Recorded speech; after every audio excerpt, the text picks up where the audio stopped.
As we enter another holiday season, many highly sensitive people will be out in the world visiting friends and family more. You might even be just at the point right now of making decisions about how much you want to be out there. I chose this topic for our workshop this month because it's a personal challenge for me. And indeed, I'm going to Oklahoma to visit family, and I'll be visiting other, family and friends locally as well. There's nothing like extended family to push me to an edge of codependency or people pleasing. It's not so much that at this point in my life I'll be a people pleaser, but that tendency will make me feel conflicted about taking care of myself and about my interactions with others that I care about. And it's not an easy path or an easy balancing act. People pleasing can really trip up highly sensitive people, and it's a common issue. The dark side of people pleasing in my life is that I become very controlling. Can you relate? In fact, I recently sent out a newsletter called I'm a Control Freak, but I mean well. And many of you have heard me talk about the dishwasher. And I'm telling you, I have studied the best way to load the dishwasher. But you know what? So has my mom, and our ways are not exactly the same. That's the trick. And actually, I think the dishwashers these days are pretty effective, no matter how brilliant you are or how deep processing you are about how to load them. Just a kind of a funny thing. Okay, why do we struggle with this so much as highly sensitive people? Well, it's because of one of our strongest gifts, that gift being empathy. We have extremely strong emotional responses, but even stronger with regard to empathy and positive emotions. We care. We care so much about others. We don't just have some empathy, we have really strong empathy. We're so aware of others. We're aware of their needs, their feelings, their opinions. You relate? It can feel like a flood of awareness sometimes. Well, you know what happens in a flood, right? All essential services are impacted. Survival becomes paramount, as our friends in Florida can tell you. In fact, during Florida's recent hurricane and flooding, my friend who lives there has a house that's actually on a little knoll, and she ended up being survival central for her neighborhood. Her family's resources were intact so she could help others. In fact, some of her family members went out in a kayak and rescued people. Pretty amazing, right?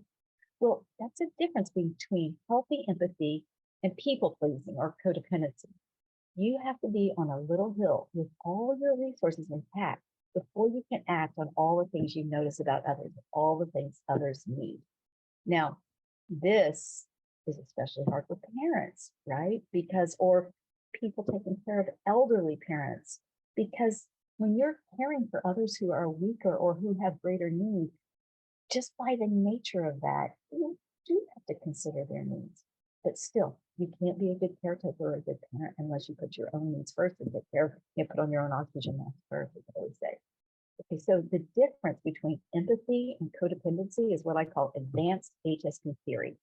I recently wrote a blog about a game-changing tool for managing our wonderful empathic strengths. So go to alanefriend.com/blog and read that blog, because I think you will really understand and appreciate it. It's a tool from Alane, which is a 12-step program for families and friends of alcoholics. Because guess what? It turns out that if you grow up in an alcoholic family, you're also likely to be challenged by this.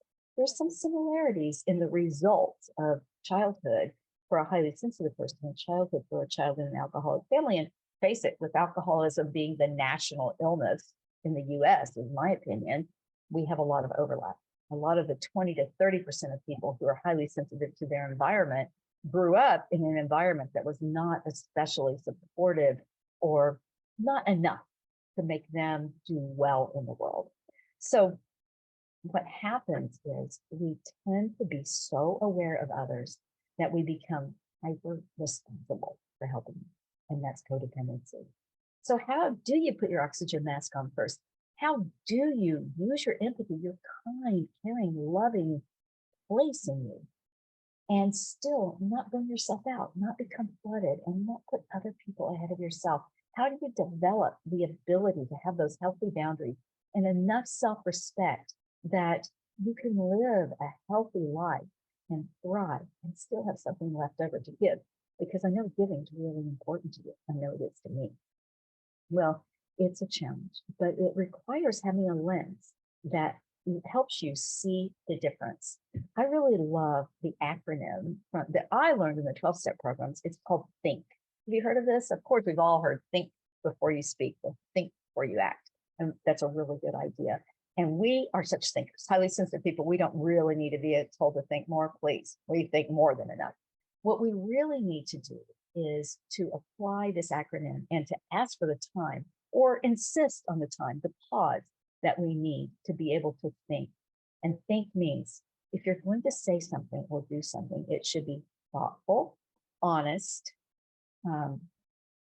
intelligent, necessary, and kind. So if you apply this filter before we act or think, and that we're thoughtful, not just about the other people, but about ourselves, then we'll be able to do better. In this workshop, we're going to really dig into this topic and we'll talk about the difference between healthy empathy and unhealthy empathy. When you hear people saying, I cannot shut out other people's thoughts and feelings, I can't turn off my brain. This might be me sometimes saying these things. I'm not casting stones, trust me, because I struggle with it. I'm one of those people who I have every challenge. Listen, you don't have a challenge I haven't had. So that's why I feel comfortable leading with my emotional leadership. I'm a hot mess a lot of the time, and I understand. I've lived it. And I remember when I had to write my about page for my website, one of the things I wrote is, I've often fallen flat on my face. And the challenge is to get back up and put one foot in front of the other again. And I want to support you and help you in doing that. So as an HSP, your empathy is one of your greatest gifts, and one of your greatest needs is to apply it to yourself first. So what can you do between now and tomorrow, or between now and this weekend, if you're not going to make it to the workshop live? What can you do to put your empathy mask, your oxygen mask on first, to really go deeply within yourself with inner compassion, so that your heart is clean and clear, and you have the resources that you need to take care of the things, the animals, the children, the spouses, the work tasks, or maybe it's just the planet that you're worried about. Whatever it is you want to take care of, I know there's something, because that's the HSP way. I want you to be able to take care of you first. And that's one of my favorite things to say to people is take care of you. So what can you do between now and then? I'm going to give you 3 options, and you choose something else. If these 3 don't work for you, but these are just 3 suggestions. 1, go read that blog on HSP people pleasing on my website, alanefreund.com/blog. Read it and journal about it. Tell me what you think. It's homework for the workshop, by the way. Second thing you can do something amazingly relaxing for yourself. I'm about to go out and exercise in nature in a little bit. And one of the things I just agreed with my therapist today that I'm going to do during that time, I'm not going to let myself think about you. I'm not going to think about anyone else. I'm not going to think about work. I'm not going to think about saving the world. I'm not going to think about that next dollar and where it's coming from to pay the bills. I'm just not going to think about anything but what's in front of me. I call that exercise green leaves. I learned it from Pema Chodron, one of my favorite spiritual teachers. And all it means is I'm going to notice the leaves and all the things around me in that moment, and really embrace and lean into what is in front of me. This smell, all my senses, the cold wind, the cold air that I'm experiencing here in Northern California today. So that's number 2. Take a walk and be really present and try really hard to think only about what's in front of you. And the third one is kind of related that you could do, I'm going to ask you to do between now and this weekend, is to exercise 5 minutes extra that you weren't going to do. That could be today or tomorrow, just 5 minutes extra. I have a lot of different ideas. I don't care what you do. You can just do simply stepping up 1 step and back down for 5 minutes, or walk 5 minutes longer, or do 5 minutes more of yoga, or go rise up and down on your tiptoes. Do something 5 minutes more. It can be 5 increments of 1 minute. Sometimes that's all I can tolerate. All I can squeeze in is 1 minute. So right now I'm going to be doing it. I'm going to do a hard style plank right here in this chair. I'm going to start at the top here and tighten all of my muscles down my body and hold them really, really, really tight right now. And then I'm going to release them. And I could do that 10 times. between 5 minutes, 30 seconds for each one. So 5 minutes extra of exercise or a mindful walk out in nature, especially, could be in your living room, or read that blog and journal about it.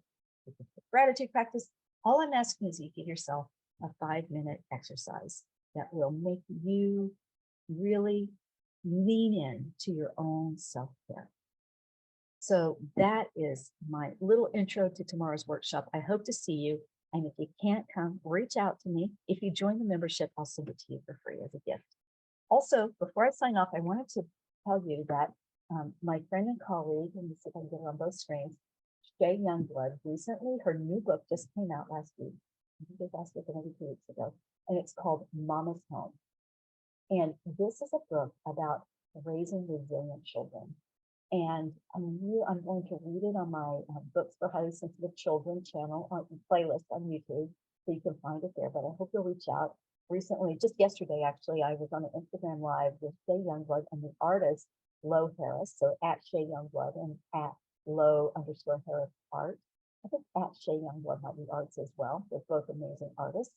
And they were talking about writing this book. And it is a story about how a young girl finds a village and how she thrives because she has all these different adults in her life who support her, see her, raise her, love her, and honor her.